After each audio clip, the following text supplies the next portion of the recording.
جمعہ کے دن بہت ساری سنتیں ہیں، مستحبات ہیں جو ہمیں کرنی چاہیے. ہم وہ کام کرتے ہیں مگر سنت سمجھ کر نہیں کرتے. کچھ لوگ ایسے ہیں اور کچھ لوگ جلدی جلدی میں سنت کو ترک کر دیتے ہیں. حالانکہ کوئی گناہ نہیں ہے، واجب نہیں ہے، فرض نہیں ہے، مگر آپ کریں گے تو یہ اس کا ثواب آپ کے مرحومین کے لیے تحفہ ہے. سبحان اللہ. آپ کے مرحومین کے لیے وہ تحفہ ہے. مثال کے طور پر جمعہ کے دن کی آپ تیاری کیا کریں.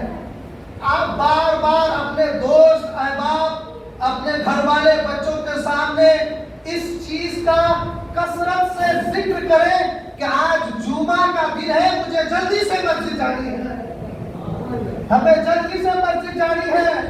اور آپ وقت سے پہلے نہانے کی کوشش کریں. غسل آپ کر رہے ہیں، جو غسل کے واجبات فرائض ہیں اس کو آپ ادا کریں، جو سنت ہے اس کو ادا کریں. آپ مسواک کریں، آپ آنکھوں میں سرما لگائیں، آپ عطر ملیں، کرتا پائجامہ پہنیں. اور اگر آپ قرآن کی تلاوت کرنا جانتے ہیں تو اللہ کی لارے کتاب ذالک الکتاب لا ریب فیہ، اس کتاب کی آپ تلاوت کریں. جتنا ثواب آپ کو ملے گا اتنا ثواب اگر آپ یہ نیت کر لیں کہ میں میرے مرحومین کی نذر کرتا ہوں، یہی ان کے لیے تحفہ ہے، یہی ان کے لیے تحفہ ہے. آج ہم ان کو بھول چکے ہیں، مگر ایک دن ایسا آئے گا صاحب ہماری اولاد ہمیں بھی بھولے گی. اگر ہم نے کسی کو تحفہ دیا ہے تو ہمیں بھی کوئی تحفہ بھیجے گا. اگر ہم نے کسی کے لیے تیاریاں کی ہے تو ہمارے لیے بھی کوئی تیاریاں کرے گا. اگر ہم کسی کو فراموش کریں گے تو ہمیں بھی کوئی فراموش کر دے گا. اس لیے کہ آپ جیسا کریں گے آپ کو ویسا ہی پھل ملے گا.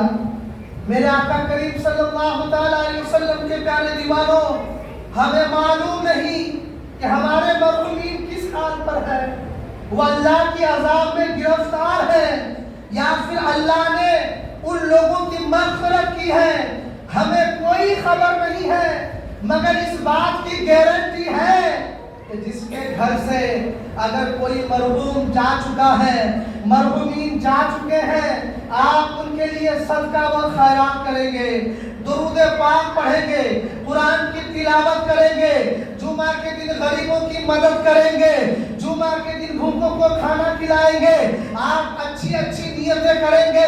جیسے سرکار اعلیٰ حضرت عظیم البرکت اپنے فتاوی رضویہ میں اس بات کا ذکر فرمایا ہے کہ اے لوگوں، جب جمعہ کی تیاری کرو اور جمعہ پڑھنے کے لیے اپنے گھر سے مسجد کی طرف جاؤ تو اپنی نگاہوں کو نیچی کرو، اپنی زبان پر درود ہونی چاہیے، آپ کے جیب میں پیسے ہونے چاہیے. اگر آپ کوئی غریب ملے تو اس کی مدد کر دو، کوئی منگتا ملے تو مدد کر دو، کوئی یتیم بچہ ملے تو اس کے سر پر ہاتھ رکھ دو، کوئی بیوہ ملے تو اس کی خیر گیری کرو، کسی کو راشن کی ضرورت ہے تو راشن پہنچا دو.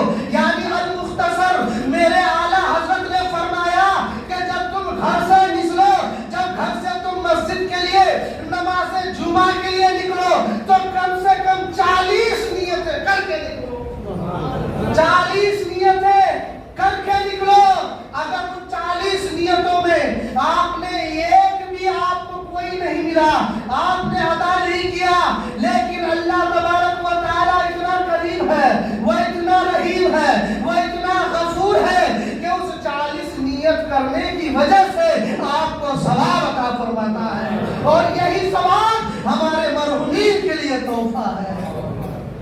دیکھیے ہم کتنی بڑی نعمت کو کھو رہے ہیں. مرنے کے بعد آپ دوبارہ نہیں آئیں گے اس دنیا میں، اس لیے آپ خرچ کیا کریں. اور کچھ ایسے اخراجات ہیں جو آپ کے لیے کل قیامت کے دن کے لیے آپ کے لیے صدقہ ہے، اور بڑی عزت کے ساتھ خیر گیری کے ساتھ آپ کو کل میدان محشر میں آپ کو جو ہے جنت کی طرف لے جایا جائے گا، جنت کی مدعو کی جائے گی، جنت کی طرف آپ کو بلایا جائے گا. میرے آقا کریم صلی اللہ تعالیٰ علیہ وسلم کے پیارے دیوانوں، اب یہاں پر ایک سوال ہوتا ہے کہ جو بھائی قرآن پڑھنا جانتے ہو تو کم سے کم ایک آیت ہی صحیح، ورنہ ایک رکوع، ورنہ اگر آپ چاہتے ہیں تو سورہ کہف کی تلاوت کریں، جمعہ کے دن سورہ کہف کی تلاوت کرنا میرے آقا کریم صلی اللہ تعالیٰ علیہ وسلم کی سنت ہے۔ آپ جو ہے درود پاک پڑھا کریں، آپ درود پاک پڑھیں گے اس کا ثواب ملے گا۔ آپ کو نہیں آتا ہے کلمہ شریف پڑھیے، کلمہ شریف پڑھیے، توبہ و استغفار کریے، اللہ کا ذکر بلند کیجئے۔ آپ کو کچھ نہیں آتا ہے صرف آپ بسم اللہ الرحمن الرحیم ہی پڑھیے، ایک ایک ورڈ کے بدلے میں، ایک ایک حرف کے بدلے میں میرا کریم اتنا ثواب عطا فرمائے گا، اتنا ثواب عطا فرمائے گا کہ آپ اور ہماری عقل وہاں تک پہنچ ہی نہیں سکتی ہے۔ یہی ہمارے مرحومین کے لیے تحفہ ہے، یہی ہمارے مرحومین کے لیے صدقہ جاریہ ہے۔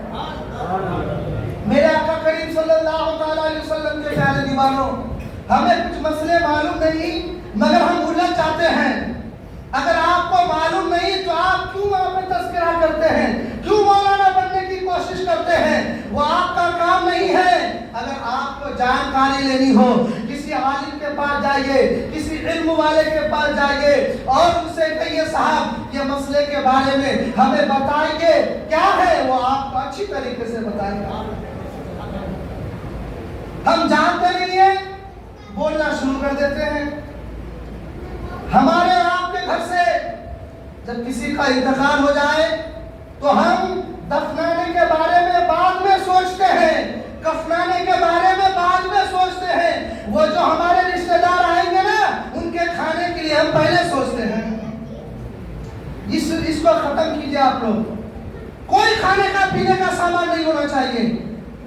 ہاں آپ کیجئے جو دور دور سے جو آتے ہیں، کافی دور سے آتے ہیں، اور اتنا انتظام مت کیجئے کھانے پینے کا ان کے لیے۔ اور کچھ ہمارے پڑوسی ہونے کا بھی حق ہے کہ ہم بھی ان کے کام میں ہاتھ بٹائیں۔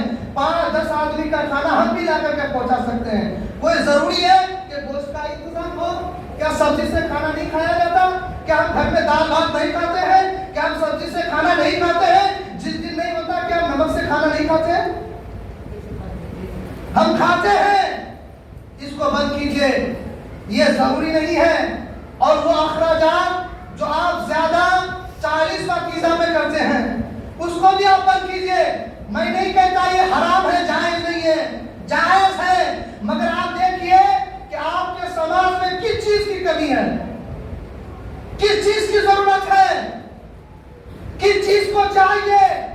اور میرے آقا کریم صلی اللہ تعالیٰ علیہ وسلم نے آج سے 1450 سال پہلے یہی تعلیم دی تھی۔ ایک صحابی رسول نے جا کر کے عرض کیا، یا رسول اللہ صلی اللہ تعالیٰ علیہ وسلم میری ماں کا انتقال ہو گیا ہے، اب مجھے معلوم نہیں کہ میرے ماں کے ساتھ میرے رب نے کیا فیصلہ کیا ہے، ان کی مغفرت کی ہے یا پھر انہیں جہنم میں ڈالا ہے۔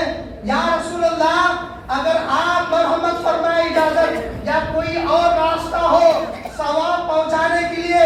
میری ماں نے مجھے لاڈ سے پالا تھا، میری ماں نے مجھے 9 مہینہ 10 دن اپنے پیٹ میں رکھا تھا، میری ماں ٹھنڈی ٹھنڈی راتوں میں خود میرے پیشاب پر سو گئی تھی اور مجھے اپنے سینے میں لگا کر رکھی تھی۔ مجھے چوٹ لگتا تھا، درد اسے ہوتا تھا، میں روتا تھا، میری ماں رونے کی وجہ سے سمجھ جاتی تھی کہ اب میرے بچے کو بھوک لگی ہے تو مجھے دودھ پلا دیتی تھی۔ جب میں روتا تھا تو میرے ماں باپ کو یہ احساس ہو جاتا تھا کہ میرے بچے کو بھوک نہیں لگی ہے، اب ان کو لگی ہے، شاید ان کو کوئی تکلیف ہے تو وہ کسی ڈاکٹر یا طبیب کے پاس پہنچا دیتا تھا۔ اب مجھے معلوم نہیں میرے ماں کے ساتھ کیا انصاف ہوا ہے، میں کون سی ایسی چیزیں کروں جو میری ماں کو راحت مل جائے، میری ماں کو آرام مل جائے، میرے رب کی مغفرت مل جائے اور میری ماں جنت میں چلا جائے۔ میرے آقا کریم صلی اللہ تعالیٰ علیہ وسلم نے ارشاد فرمایا، اے ام سعد تم پوچھتے ہو کہ کس چیز کی ضرورت ہے اور کس سے ثواب ملے گا، تو لو سن لو، اس وقت مدینہ شریف میں پانی کی قلت قلت ہے، لوگ خرید کر پانی پیا کرتے ہیں، لوگوں پیسہ جس کے پاس ہے اسے میٹھا پانی ملتا تھا، اور جس کے پاس پیسے نہیں ہے وہ کھارا پانی پیا کرتے تھے۔ اس وقت جو ابھی ضرورت ہے وہ پانی کی ضرورت